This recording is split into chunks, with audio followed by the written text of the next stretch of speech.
అంబేద్కర్ గారి గురించి మాట్లాడుతూ ఉంటే ఒళ్ళు పులకరించాలి ఎవరికైనా కూడా. ఎందుకంటే ఎక్స్ట్రీమ్ ఇన్ఈక్వాలిటీస్ ఉన్న సొసైటీలో పుట్టిన ఈ వ్యక్తి క్లాస్ రూమ్లో అందరితో పాటు కూర్చుని చదువుకునే అవకాశం లేకుండా క్లాస్ రూమ్ బయట కూర్చుని పాఠాలు నేర్చుకున్న వ్యక్తి, వీధి దీపాల కింద చదువుకున్న వ్యక్తి,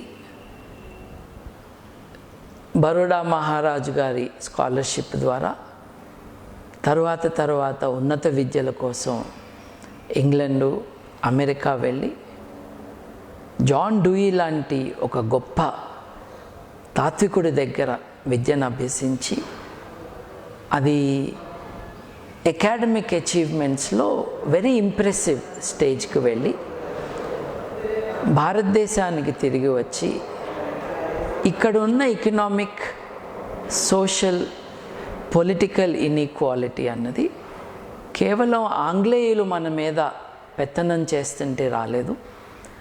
దానికి ఒక కల్చరల్ సబ్స్ట్రేటం ఉంది. ఆ కల్చరల్ సబ్స్ట్రేటంని మనం మార్చాలి అని గ్రంథాలు, దేన్నైతే పవిత్ర గ్రంథాలు అంటారో వాటిల్ని ఎగ్జామిన్ చేయటం, వాటిని క్వశ్చన్ చేయటం యాజ్ ఎ స్కాలర్. సమాజంలో జరుగుతున్న దారుణాలు, ఈ కొలను దగ్గరికి నువ్వు వచ్చి, ఈ చెరువు దగ్గరికి నువ్వు వచ్చి దాంట్లో మునగటానికి వీల్లేదు, అక్కడి నుండి నీళ్లు తీసుకోవటానికి కూడా వీల్లేదు, ఈ కుళాయి నీది కాదు, ఈ వీధి నువ్వు రావటానికి వీల్లేదు అని మాట్లాడుతున్న సమాజాన్ని ధిక్కరించి కొంతమందిని తీసుకుని అక్కడే నేను నీళ్లు తాగుతాను, గుడిలోకి రానివ్వనంటే ఆ గుడిలోకి నేను వెళ్తాను అని అంటము. గాంధీ గారు ఉప్పు సత్యాగ్రహం ఎంత సిగ్నిఫికెంటో అంతే సిగ్నిఫికెంట్ ఇది కూడా.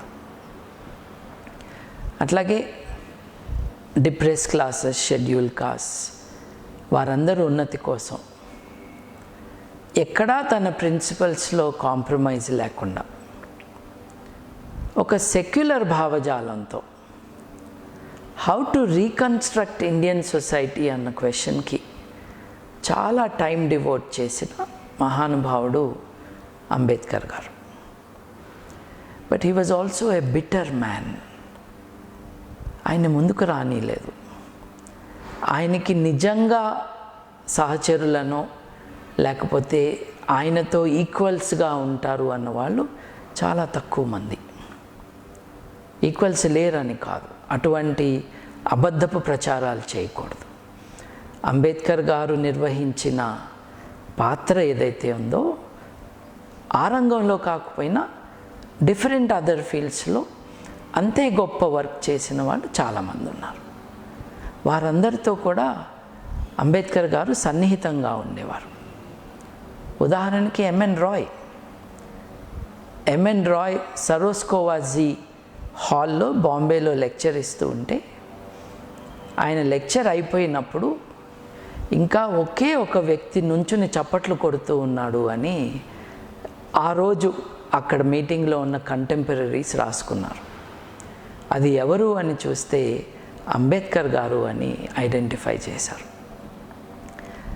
ఎంఎన్ రాయ్కి అంబేద్కర్ గారికి మొదటి మీటింగ్ ఎప్పుడు జరిగింది అని అంటే, ఎంఎన్ రాయ్ కమ్యూనిస్ట్ ఉద్యమ నేతగా యూరప్లో ఉండి ఇక నేను భారతదేశాన్ని వదిలి వెళ్ళింది భగత్ సింగ్ కంటే 20 ఏళ్ళు ముందు పుట్టిన ఎంఎన్ రాయ్, నేతాజీ సుభాష్ చంద్రబోస్ కంటే దాదాపు 15 ఏళ్ల ముందే జర్మనీ నుండి, జపాన్ నుండి సాయుధ పోరాటం చేయటానికి కావలసిన సామగ్రి తెచ్చుకుని భారతదేశాన్ని లిబరేట్ చేయాలని భారతదేశం వదిలి వెళ్ళాడు.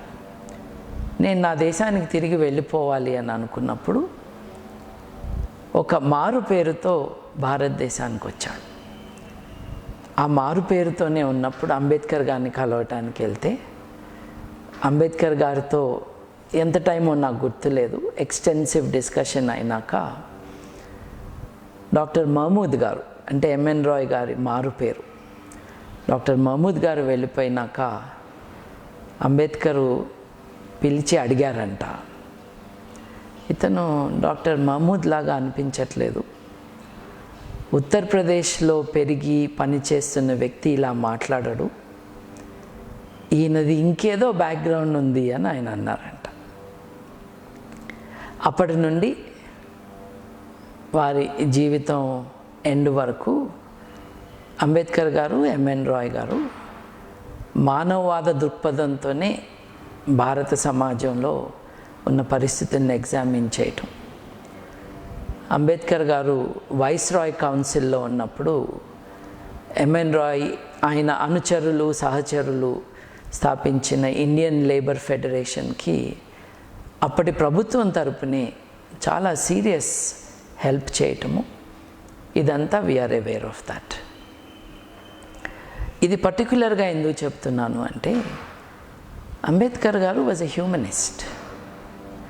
ఆయన భూమిక ఏమిటి అని అంటే depressed schedule caste, the lower most oppressed cost in Indian society ఎవరైతే ఉన్నారో, వేటి నుండి అయితే తను వచ్చాడో వారి ఉన్నతి కోసం ఆయన అలుపెరగకుండా పోరాడుతూనే ఉన్నాడు.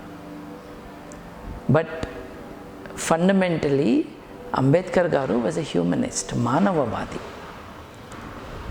ఆయన నిజానికి దేవుణ్ణి నమ్మాడు అని ఆయనైతే చెప్పుకోలేదు ఎక్కడ. There is only one story. ఒక ఆయన అంబేద్కర్ గారి చివరి దశలో ఏదో ఒక విషయం మాట్లాడుతూ, మీకులాగా కాదు నేను దేవుణ్ణి నమ్ముతాను అంటే అంబేద్కర్ గారు నవ్వుతూ, నీకెవరు చెప్పారు నేను దేవుణ్ణి నమ్మను అని నవ్వారంట. It was not a statement of his belief, it was a casual remark, perhaps pregnant with meaning. ఆయన మతం లేకుండానే బతికాడు, కుల వ్యవస్థ యొక్క బాధితుల కోసం బతికాడు. మతం నాశనం చేసిన భారత సమాజాన్ని మళ్ళీ మానవీకరణ ఎలా చేయాలి అని చాలా కృషి చేశాడు. అంబేద్కర్ గారు పేరు చెప్పంగానే 2 గ్రంథాలు గుర్తుకొస్తాయి. ఒకటేమో భారత రాజ్యాంగం, రెండవదేమో ఎన్హైలేషన్ ఆఫ్ కాస్ట్, కులం యొక్క సమూల నిర్మూలన. మొదటి గ్రంథం అన్నది ఆయన ఆథర్ కాదు, he drafted it on behalf of a constituent assembly. అంటే ఆ సభ ఏదైతే ఉందో ఆ సభ తరపున డ్రాఫ్టింగ్ కమిటీ చైర్పర్సన్గా సభ నిర్ణయాలని రాజ్యాంగంగా మార్చారు. కానీ అంబేద్కర్ గారు యునిక్గా తనే సొంతంగా రాసిన పుస్తకం ఉంది, అదే ఎన్హైలేషన్ ఆఫ్ కాస్ట్. అందరూ కూడా ఆ పుస్తకం చదవాలి. అంబేద్కర్ గారి గురించి కుల సంఘాల వాళ్ళు మాట్లాడటం అంబేద్కర్ గారికి ద్రోహం చేయటం అవుతుంది. కులాన్ని సమూలంగా నాశనం చేయాలి అని ఆయన అన్నారు. Of course if cost is a criteria for discrimination, అంటే వివక్షకి కులం అన్నది ప్రాతిపదిక అయితే బాధితులను గుర్తించటానికి కులం కావాలి. There is no doubt about that. బాధితులు ఎవరు అని చూడటానికి, ఐడెంటిఫై చేయటానికి వారి కాస్ట్ ఆఫ్ ఆరిజిన్ ఏంటో చూసుకోవాలి. కానీ ఇవాళ అంబేద్కర్ గారి భావాలని ఇంకో రకంగా అర్థం చేసుకుంటున్నారు. ఆయన బౌద్ధం వైపుకు వెళ్ళారు. నేను హిందువుగా పుట్టాను కానీ హిందువుగా మరణించను అని డిక్లేర్ చేసిన చాలా చాలా సంవత్సరాలకు కానీ ఆయన మత మార్పిడి చేసుకోలేదు. ఆ ప్రయత్నంలో కూడా సిక్ మతము, క్రిస్టియన్ మతము, ఇస్లాం మతము యొక్క నాయకులను ఆయన కలిచారు. ఈ విషయంలో చాలామంది కన్ఫ్యూజన్ ఉంటుంది. నిజం చెప్పాలంటే వారందరికంటే కూడా గొప్ప స్కాలర్ కదా అంబేద్కర్ గారు. లక్ష్మీ నరసు దగ్గరే ఆయన బౌద్ధం గురించి అర్థం చేసుకున్నారు కదా. ఫూలే లక్ష్మీ నరసు ప్రొఫెసర్ లక్ష్మీ నరసు తెలుగు ఆయన, ఆయన రాసిన పుస్తకాలు చదివే కదా అంబేద్కర్ గారు తన అవగాహనని పెంచుకున్నది. అలాంటిది ఆయన బౌద్ధానికి డైరెక్ట్గా వెళ్ళకుండా క్రిస్టియన్ మతం, ఇస్లాం మతం, అలాగే సిక్ మతం, గురునానక్ యొక్క పంత్, వాటి నాయకులతో చర్చ ఎందుకు జరపాల్సి వచ్చింది అని నా అండర్స్టాండింగ్ ఏమిటి అని అంటే, and subsequent action will show that 5 లక్షల మందితో అంబేద్కర్ గారు మత మార్పిడి చేసుకున్నారు అని అంటే it was more a political act than a religious act. మతం ఇండివిజువల్గా మారుతాము, లేదా ఒక కుటుంబంగా మారుతాము. 5 లక్షల మంది మేము మారం. సో ఐ థింక్ అంబేద్కర్ గారు మిగతా వారితో మంతనాలు చేయటానికి కారణం పొలిటికల్గా కరెక్ట్ స్టెప్ ఏమై ఉంటుంది, ఈ అణగదొక్కబడిన జాతుల వారందరికీ కూడా వారి డిగ్నిటీ రీస్టోర్ కావాలి అని అంటే ఏమి చేయాలి అని మదన పడుతూ ఆయన ఈ స్టెప్ తీసుకున్నారని, అందరితో సంప్రదింపులు జరిపారని నేను అనుకుంటున్నాను. అంబేద్కర్ గారి పుస్తకాలని సమగ్రంగా ఒక కలెక్టెడ్ వాల్యూమ్గా తీసుకురావటానికి చాలా కాలం పట్టింది. ఆఫ్ కోర్స్ భారతదేశ రాజ్యాంగం గురించి మొదటిసారి మాట్లాడింది ఎంఎన్ రాయ్. 1929లోనే మన దేశానికి ఒక కాన్స్టిట్యూయెంట్ అసెంబ్లీ కావాలి, కొత్త రాజ్యాంగం రాసుకోవాలి అని మొదటిసారి సిస్టమేటిక్గా మాట్లాడింది కాంగ్రెస్ పార్టీ బయట ఎంఎన్ రాయ్. అలాగే ఎర్లీ 1940స్లో అఫీషియల్గా కాదు, ఒక డ్రాఫ్ట్ టెక్స్ట్ ఆఫ్ ద కాన్స్టిట్యూషన్ని ఎంఎన్ రాయ్ రిలీజ్ చేశాడు. It's a small text for discussion by the people of India అని. అఫీషియల్గా రాజ్యాంగం is the gift of the constituent assembly whose drafting committee's chairperson was Ambedkar garu. భారత రాజ్యాంగంలో ఉన్న ఉపోద్ఘాతం ఏదైతే ఉందో, ప్రియాంబుల్ అని ఏదైతే ఉందో, దాని ఆబ్జెక్టివ్స్ రెజల్యూషన్గా అది ఇంట్రడ్యూస్ చేసింది, అది రాసి ఇంట్రడ్యూస్ చేసింది నెహ్రూ గారు. ప్రాథమిక హక్కులు ఏమిటి భారతీయులకి అని రాసుకున్నామో వాటి ఇన్స్పిరేషన్ ఫ్రెంచ్ విప్లవం, అమెరికా రాజ్యాంగం, Irish constitution, British parliamentary practice, వీటన్నిటి నుండి వచ్చిన ద బెస్ట్ ఆఫ్ థాట్స్ని తీసుకువచ్చి ప్రాథమిక హక్కులుగా రాశారు. వాటి ఫస్ట్ వర్షన్ రాసింది ఇది.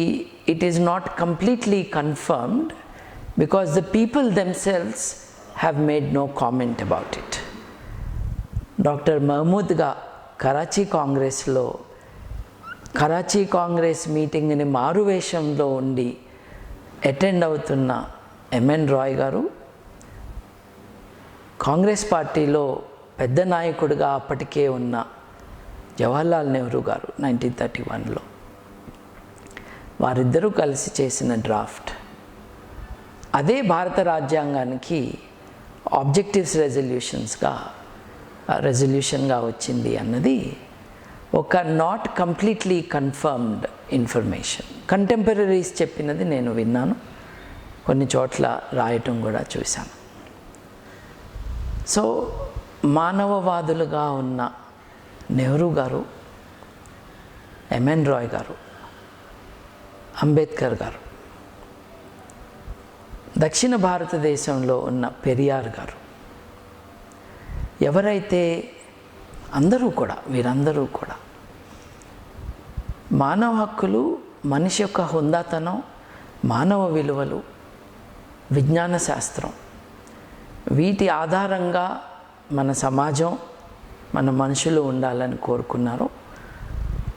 దే విల్ బీ, ఇవాళ దేశం పూర్తిగా గుర్తించకపోయినా కొద్దిగానే గుర్తించినా, they will be the light givers for the country and for the society. వీరిలో నేను భగత్ సింగ్ని మర్చిపోలేదు. పాపం ఆయన చిన్న వ్యక్తిగా, వయసులో చిన్నవాడిగానే ఆయన చనిపోయారు. అప్పటికే వచ్చిన పరిణతిని మనం చూస్తే, ఆయన వై ఐఎమ్ ఎన్ ఏథీస్ట్ అని భగత్ సింగ్ గారు రాసిన బుక్లెట్ మనం చదివితే మళ్ళీ ఒకసారి మనసు చివుక్కుమంటుంది.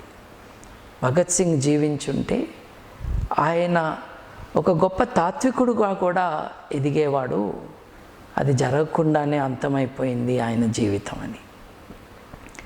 సో మనం అంబేద్కర్ గారిని we should appreciate him as one of the most important people born in human history. భారతదేశం అనే కాదు, ప్రపంచ చరిత్రలో గొప్పవారి లిస్టు రాసుకుంటే చాలామంది గొప్పవారి పక్కన అంబేద్కర్ గారు ఉంటారు.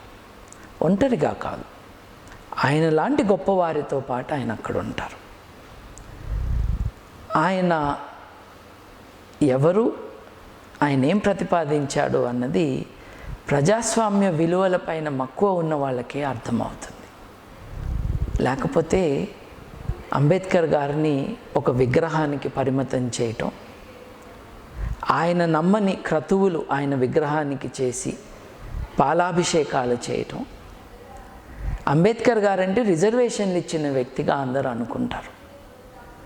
అంబేద్కర్ గారు నిజంగా ఏం చేశారో అర్థం చేసుకున్న వాళ్ళకే ఈ ప్యాంథియన్ ఆఫ్ వరల్డ్ గ్రేటెస్ట్ ఆఫ్ గ్రేట్స్లో అప్పటి తన సహచరులు కొంతమందితో ఆయన అక్కడ నిలబడ్డారు అని మనకు తెలుస్తుంది. సో నా ప్రతిపాదన ఏంటంటే, అంబేద్కర్ గారు చేసిన గొప్ప పనుల్లో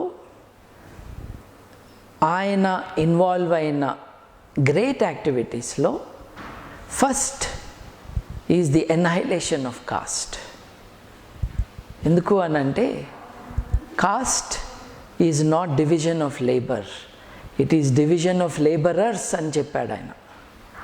అలాగే ఒక సమాజము, ఒక దేశము నిర్మించుకోవటానికి కావలసిన భావజాలం ఏమిటి అన్నది ఆయన తన జీవితాంతం రాస్తూ ఉన్న రైటింగ్స్లో ఎన్హైలేషన్ ఆఫ్ కాస్ట్లో ప్రతిపాదించారు.